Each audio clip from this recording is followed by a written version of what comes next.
എൻ്റെ എല്ലാ പ്രിയപ്പെട്ട കൂട്ടുകാർക്കും സ്മിതൂസ് വേൾഡിൻ്റെ പുതിയ വീഡിയോയിലേക്ക് സ്വാഗതം. ഇത് നമുക്ക് നല്ലൊരു പത്തിരിയുടെ റെസിപ്പി കേട്ടോ. ശരിക്കും പറഞ്ഞാൽ ഈ പത്തിരി അങ്ങോട്ട് തയ്യാറാക്കിയിട്ടേ നല്ല സോഫ്റ്റായിട്ടുള്ള പത്തിരിയാണ്, ടിഷ്യൂ പേപ്പർ പത്തിരിയാണ്. ഇതിലേക്ക് നേന്ത്രപ്പഴം കൊണ്ടുള്ള സ്റ്റൂ ഒക്കെ തയ്യാറാക്കി ഈ ഒരു പത്തിരിയുടെ മുകളിലേക്ക് കുറച്ച് സ്റ്റൂ ഒന്ന് ഒഴിച്ചിട്ട് ഒന്ന് കഴിച്ച് നോക്കി. കുഞ്ഞുങ്ങൾക്കൊക്കെ ഒരുപാട് ഇഷ്ടപ്പെടുന്ന ഒരു റെസിപ്പി കേട്ടോ. തീർച്ചയായും ഒന്ന് തയ്യാറാക്കി നോക്കി, എളുപ്പത്തിൽ തയ്യാറാക്കി എടുക്കാവുന്ന റെസിപ്പിയാണ്. അന്നേരം ഈ ഒരു പത്തിരിക്കായിട്ട് ഞാൻ എടുത്തിരിക്കുന്നത് കൈമ റൈസാണ്, ജീരകശാല റൈസ്. അത് നമുക്ക് ഏത് വേണമെങ്കിലും എടുക്കാം, ജീരകശാല അരി ഏത് വേണമെങ്കിലും എടുക്കുക. കഴുകി വൃത്തിയാക്കിയ ശേഷം ഒരു 1.5 മണിക്കൂർ നേരം വെള്ളത്തിൽ കുതിർത്ത് വയ്ക്കാം. ഈ ഒരു താമസം മാത്രമേ ഉള്ളൂ കേട്ടോ. ഈ വെള്ളത്തിൽ കുതിർത്ത് ഈ അരി ഇരിക്കുന്ന സമയം കൊണ്ട് നമുക്ക് കറി തയ്യാറാക്കിയെടുക്കാം. പെട്ടെന്ന് തയ്യാറാക്കാൻ പറ്റിയ ഒരു സ്റ്റൂ തന്നെയാണ്. ഞാൻ 2 നേന്ത്രപ്പഴമാണ് എടുത്തിരിക്കുന്നത്. ഇത് നമുക്ക് ചെറിയ കഷ്ണങ്ങളായി ഒന്ന് മുറിച്ചെടുക്കാം. അത് കഴിഞ്ഞ ശേഷം അടുപ്പത്തേക്കൊരു പാൻ വെച്ചു. ഇതിൽ നെയ്യ് ഒഴിച്ചു കൊടുത്തിട്ടുണ്ട്.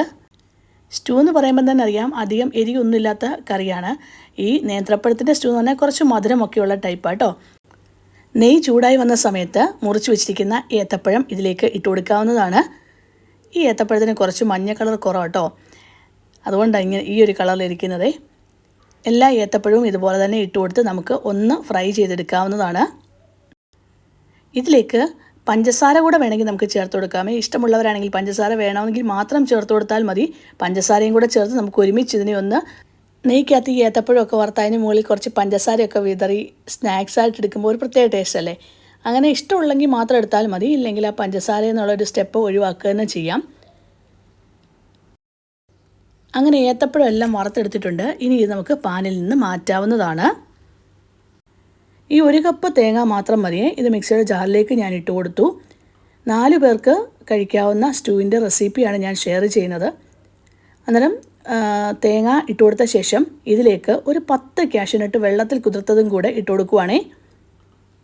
എന്നിട്ട് കുറച്ച് വെള്ളം ചേർത്ത് നമുക്ക് അരച്ചെടുക്കാം. 1-ാം തേങ്ങാപ്പാൽ നമുക്ക് എടുക്കണം. അന്നേരം വെള്ളം ഒരുപാട് ഒഴിക്കരുത്, കുറച്ച് വെള്ളം മാത്രം ചേർത്ത് നല്ല തിക്കായിട്ട് തന്നെ അരച്ചെടുത്ത് ആ തേങ്ങാപ്പാൽ നമുക്ക് എടുക്കാവുന്നതാണ്.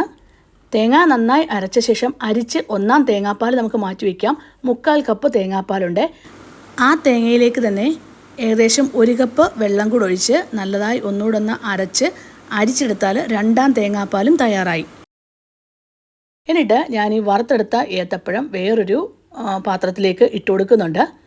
ഇതിലേക്ക് 2-ാം തേങ്ങാപ്പാൽ ഒഴിച്ച് നമുക്ക് വേവിച്ചെടുക്കാവുന്നതാണ്. ആവശ്യത്തിന് ഉപ്പും ചേർത്ത് വേവിച്ചെടുക്കണേ, അടച്ചു വെച്ച് വേവിച്ചെടുക്കുക.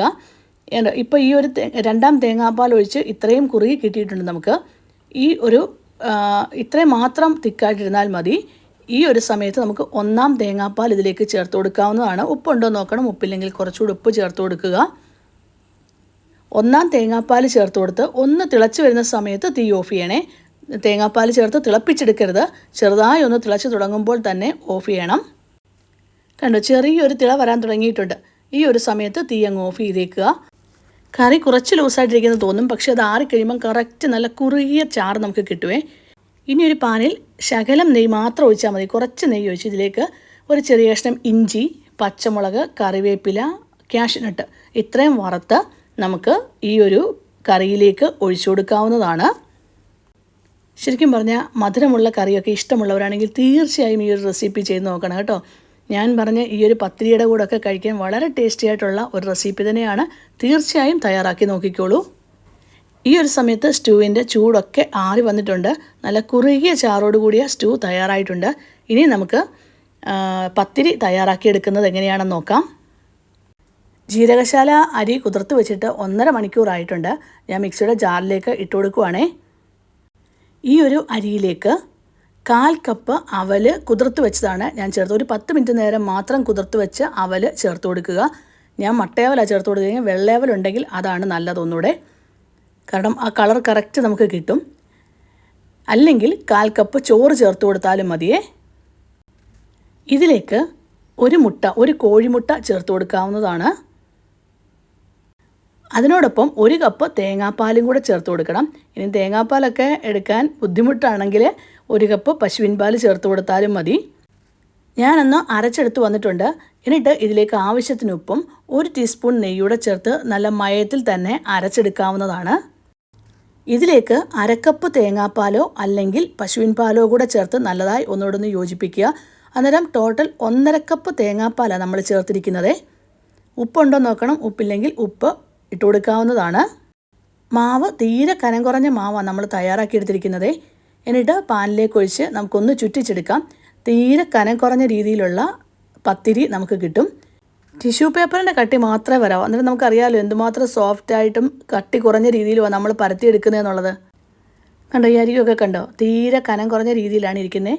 ഈ ഒരു സൈഡ് മാത്രം തീ ഒന്ന് കുറച്ച് വെക്കുക, എന്നിട്ട് വേവിച്ചെടുക്കുക. അത്രയും മാത്രമേ ഉള്ളൂ.